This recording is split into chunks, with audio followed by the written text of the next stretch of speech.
सकते हैं कि युग क्रांत हो गया। हम लोग शून्य हो गए, हम लोग जीरो हो गए। हम लोग बाबा थे तो हम लोग गार्जियन थे और एक ये लगता था कि पीछे हमारा बैकअप कोई खड़ा है।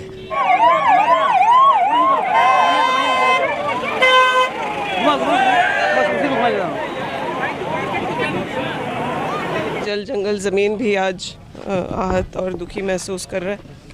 हम लोग श्रद्धांजलि देने पहुँचे हैं गुरुजी को और वो हम लोगों के कामों में, विचारों में उनका संघर्ष हमेशा जीवित रहेगा। काफ़ी मर्माहत है। हम थोड़ी देर पहले काफिला जो है वो यहाँ से निकला है और दीपिका सिंह पांडे जो कि मंत्री हैं झारखंड सरकार में, वो अब नेमरा की ओर प्रस्थान करें। साथ में इरफान अंसारी भी हैं, तो सीधे हम उनसे जुड़ने का प्रयास करेंगे। इरफान जी, आप सीधे वहीं के लिए प्रस्थान कर रहे हैं? अभी हमारे राहुल गांधी जी आ रहे हैं और वो श्रद्धांजलि देंगे गुरु जी को। उसके बाद हम लोग वापस इस तरफ चलना रहेगा। कह सकते हैं कि युग क्रांत हो गया। हम लोग शून्य हो गए, हम लोग जीरो हो गए। हम लोग बाबा थे तो हम लोग गार्जियन थे और एक ये लगता था कि पीछे हमारा बैकअप कोई खड़ा है। अब बाबा ही नहीं रहे तो बहुत बड़ा लॉस है देश के लिए, झारखंड के लिए। दीपिका जी क्या कहेंगे? देखिए, कहने का तो कुछ नहीं है। आप सब जानते हैं कि व्यक्ति ही नहीं, जल जंगल ज़मीन भी आज आहत और दुखी महसूस कर रहा है। हम लोग श्रद्धांजलि देने पहुँचे हैं गुरुजी को और वो हम लोगों के कामों में, विचारों में उनका संघर्ष हमेशा जीवित रहेगा। बिल्कुल। तो शिल्पी जी, आप कुछ कहेंगे? नहीं, काफ़ी मर्माहत है। हम गुरुजी हम लोग बहुत मानते थे। गुरुजी हम लोग को हर समय दुख सुख में काम करते थे। उसके हम लोग आज नहीं रह गया दुनिया से। बहुत काम कर रहे हैं, क्षेत्र में किया है। बड़ा आदमी था, बाबा हम लोग मानते थे। आज बड़ी दुखद घटना है।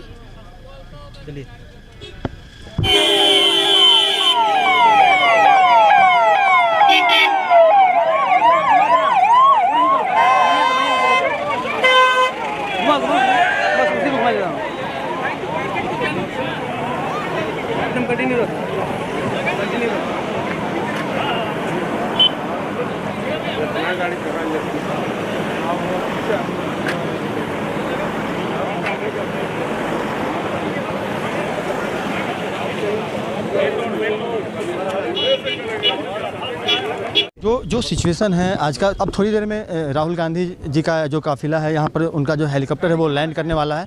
और जिस तरह से अभी थोड़ी देर पहले गुरुजी का जो काफिला है जिसमें कि गुरुजी का पार्थिव शरीर रखा हुआ था, उसमें स्वयं मुख्यमंत्री हेमंत सोरेन और बसंत सोरेन जो कि उनके भाई हैं, विधायक भी हैं बरहेट से, तो वो भी यहाँ से उनका जो पूरा कारवां जो है वो नेमरा के लिए प्रस्थान कर चुका है। बस यहाँ से 4 किलोमीटर की दूरी पर उनका आवास है। और अब थोड़ी देर के बाद में जब राहुल गांधी जब यहाँ से यहाँ पहुँचेंगे और उनके तैयारी के लिए, उनके आगमन के लिए यहाँ पर दीपिका सिंह पांडे और साथ में आपने देखा कि इरफान अंसारी जो कि झारखंड सरकार के स्वास्थ्य मंत्री हैं, वो भी यहाँ पर मौजूद हैं। उन्होंने भी अपनी जो श्रद्धा सुमन अर्पित की है गुरुजी को। दीपिका सिंह पांडे ने भी अपनी श्रद्धा सुमन अर्पित की है और बताया है कि झारखंड की राजनीति में झारखंड को पूरी तरह से एक तरह से शून्यता का एहसास अब हो रहा है। और पूरे मामले में बेबी देवी ने क्या कहा है वो भी हम आपको सुना देते हैं। और स्पष्ट है कि इस तरह की चीज़ें जब आपको देखने को मिलती हैं तो आपको लगता है कि गुरुजी जैसे एक महान व्यक्तित्व का झारखंड से चले जाना, 81 वर्ष की उम्र में एक सुन्नापन आ गया है, एक शून्यता आ गई है। न सिर्फ मुख्यमंत्री शून्य हुए बल्कि पूरा कैबिनेट मर्माहत है, पूरा झारखंड जो है वो मर्माहत है। और आज का दिन जो कहीं ना कहीं इतिहास के पन्नों में दर्ज हो गया है, जब आज उनका अंतिम संस्कार होगा, उन्हें अंतिम विदाई दी जाएगी, उन्हें अंतिम जोहार कहा जाएगा। सही होगी। रोशन, प्रभात और बलराम के साथ राजकुमार जायसवाल, 11 स्कोप्स, रामगढ़।